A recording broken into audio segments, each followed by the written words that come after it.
ಅವಕಾಶಕ್ಕಾಗಿ ಮೊದಲು ಹಿರಿಯ ಬಹಳಷ್ಟು ಮಾತಾಡಿದ್ದಾರೆ. ಮತ್ತೆ ಅದನ್ನೇ ರಿಪೀಟ್ ಮಾಡಬೇಡ, ಸಂಕ್ಷಿಪ್ತವಾಗಿ ಅದು ಶಾರ್ಟ್ ಲಿಸ್ಟ್ ಇದೆ, ಮುಗಿಸಿ.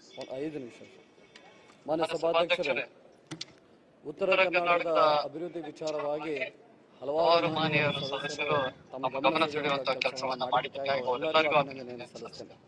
ಬಹಳ ಮುಖ್ಯವಾಗಿ ನಮ್ಮ ಮಲಪ್ರಭಾ ನದಿ ಅನ್ನುವಂಥದ್ದು ಇಡೀ ನಮ್ಮ ಉತ್ತರ ಕರ್ನಾಟಕದ ಅದೊಂದು ದೊಡ್ಡ ನದಿ ಅಂದ್ರೆ ತಪ್ಪಾಗಿಲ್ಲ.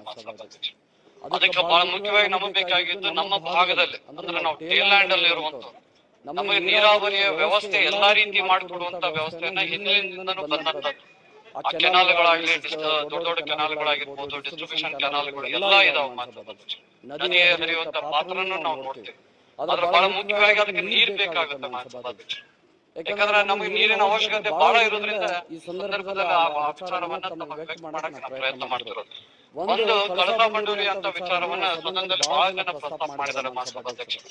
ಆ ಕಳಸಾ ಬಂಡೂರಿಯ ವಿಚಾರವಾಗಿ ಬೇರೆ ಬೇರೆ ಪಕ್ಷಗಳು ಸದಾ ಜವಾಬ್ದಾರಿ ತಗೊಂಡ್ರೆ ಒಳ್ಳೆದಂತ ನಾವು ಭಾವಿಸ್ತೀವಿ. ಯಾಕಂದ್ರೆ ಅವರೆಲ್ಲರ ಜಗಳದಾಗ ಅದು ಎಲ್ಲೋ ಒಂದ್ ಕಡೆ ಅನ್ಯಾಯ ಆಗ್ತಿರೋದು ರೈತರಿಗೆ ಅನ್ನುವಂಥದ್ದು ನಾವೆಲ್ಲರೂ ಗಮನ ಹರಿಸಬೇಕಾಗ್ತದೆ. ಈಗಾಗಲೇ ಮಾನ್ಯ ಮುಖ್ಯಮಂತ್ರಿಯವರಾಗಿರ್ಬೋದು, ಉಪಮುಖ್ಯಮಂತ್ರಿಯವರಾಗಿರ್ಬೋದು, ಅವರೆಲ್ಲ ಬಜೆಟ್ ಘೋಷಣೆ ಮಾಡುವ ಸಂದರ್ಭದಾಗ ಮಹದಾಯಿ ವಿಚಾರವಾಗಿ ಕಳಸಾ ಬಂಡೂರಿ ವಿಚಾರವನ್ನು ಪ್ರಸ್ತಾಪ ಮಾಡಿದ್ರೆ ಈಗಾಗಲೇ ಅದಕ್ಕೆ ಹಣಕಾಸಿನ ವ್ಯವಸ್ಥೆಯನ್ನು ಕೂಡ ಮಾಡಿದೀವಿ ಅನ್ನುವಂಥ ಮಾತನ್ನು ನಾವು ಹೇಳಿದ್ದಾರೆ. ಹಾಗಾಗಿ